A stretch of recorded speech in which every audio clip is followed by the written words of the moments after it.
Puisque l'argent fait tourner le monde, autant tourner utile. C'est ce qu'ont décidé de faire en 2014 1045 organismes de microfinance de par le monde, en accordant 87 milliards de dollars de prêts, des microcrédits, à plus de 111 millions de personnes pour permettre leur inclusion financière. Les emprunteurs résident avant tout en zone rurale, mais surtout 81% sont des femmes. Le montant moyen du microcrédit est de 718 dollars et les 100 plus grandes institutions de microfinance accordent les 3/4 des prêts. Alors qu'est-ce que ça donne par zone géographique ?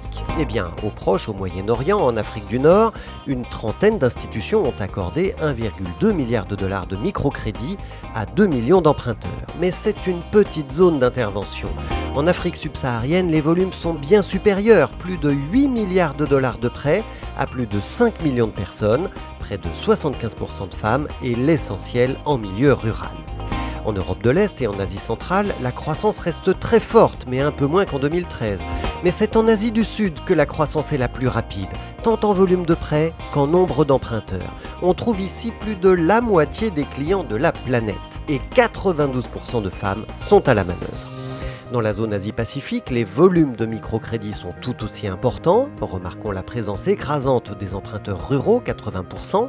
Et pour finir, l'Amérique latine, car dans les 10 premiers pays emprunteurs, on trouve 6 pays latino-américains. Cette région absorbe 40 milliards de dollars de microcrédits. C'est la moitié des volumes de prêts accordés sur toute la planète, au bénéfice des exclus du système bancaire traditionnel.